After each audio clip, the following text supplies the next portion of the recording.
earmarked funds of £68,913 is minus 0.15 years. We consider this to be a dangerously low level of general reserves balance at the year end. So that's what the audit report states. Can councillors explain how this has happened, given that you did not have a qualified or responsible financial officer in place for the later part of the year? Was it reckless to pursue the purchase of Wetley Rocks garages, spending 36% of the precept without a business plan?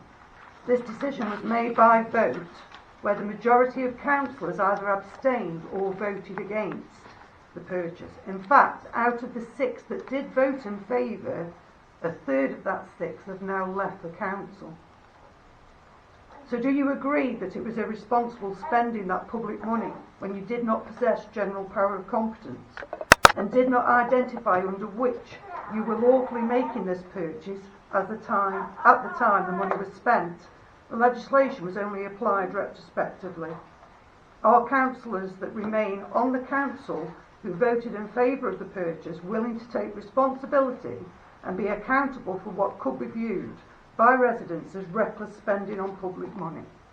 And finally, for the clerk, what income, if any, has been received since the acquisition of the garages? Do you want to respond to the whole of it? No, because I was waiting to hear that.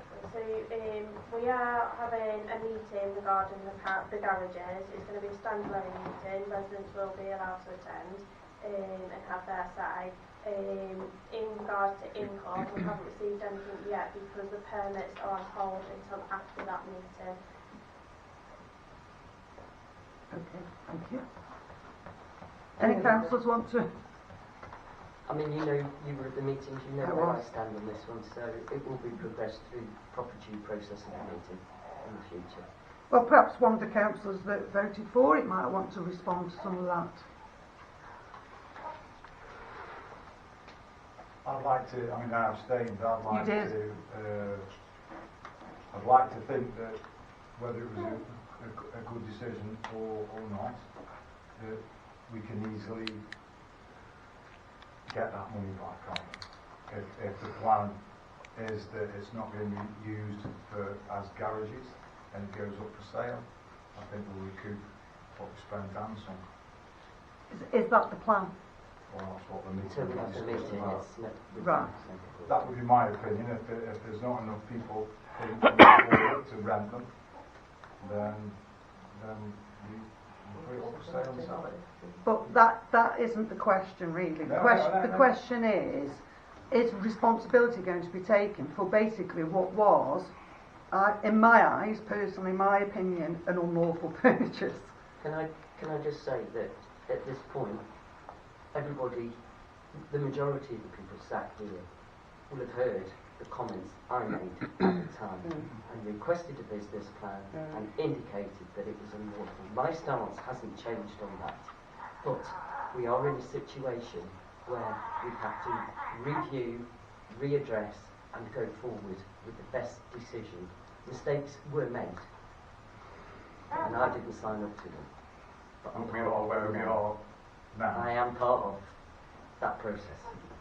Okay, so really the point is, how are you going to stop that happening again? Although you will have general power of competence, which will make a lot of difference, but you have allowed the reserves to go down dangerously low, having made that clear. Can I invite you to ask that question after we've had the meeting about the garages?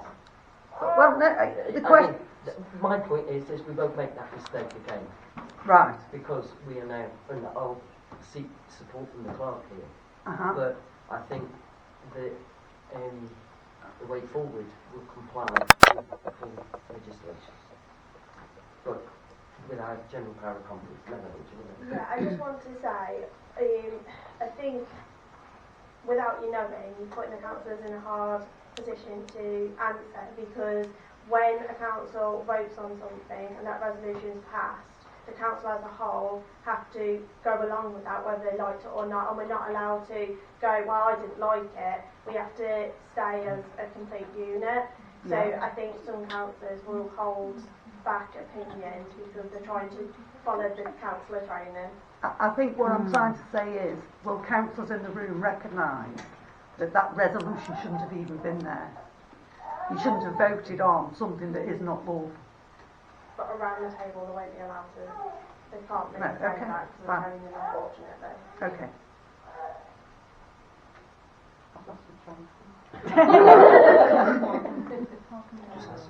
I think, correct me if I'm wrong, I think what's being asked is that there's an element of reflection on what happened and how it happened. And I think that's probably called for, that people reflect on that, you know. And I think that's why, as a council, the majority voted for this second meeting regarding marriages to really look at it. So that will be when we can move that to move forward. I think if we wait till section 11, one of the points I'll be making answer that question. Okay. Any other questions? Yes. Just what who I'm speaking to, just generally, when are we going to start work on wet the rocks on the road works there and the collapsed pavements and I realise it's not going to be an easy job. I know that because you know you're going to have to do the road as well. It's not just do the wall. It's far more structural. It is, yeah. I understand that. Like I've been 4 to 5 weeks now. Yeah. It's just coned off. It's very hollow. Yes.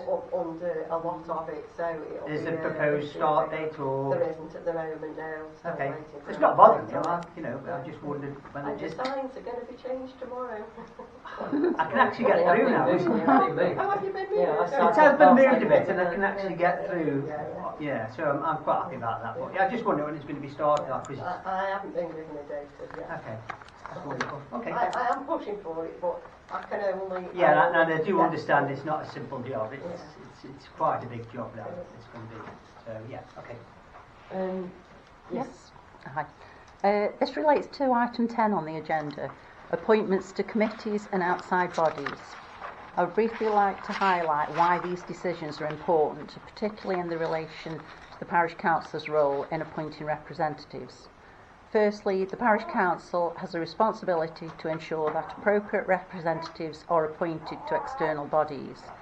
These representatives do not necessarily need to be councillors, but they must be individuals who are able to engage actively with the role and understand the governance responsibilities involved. Where those bodies are charities, the governing document should clearly set out how many representatives are required and the appointment should reflect the structure.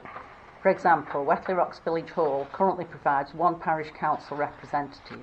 Cheddleton Caution Lands Charity requires 5 representatives. It is therefore important that appointments align with those governing documents and that there is clarity around how many positions are to be filled. Secondly, there is little value in appointing a representative who does not attend meetings.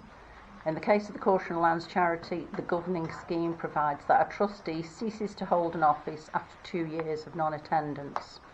This means that the parish council has been underrepresented over the past 3 years. The charity holds quarterly meetings and a freeholder meeting and an AGM. It isn't onerous. This means attendance is not optional, it is fundamental to maintaining the position.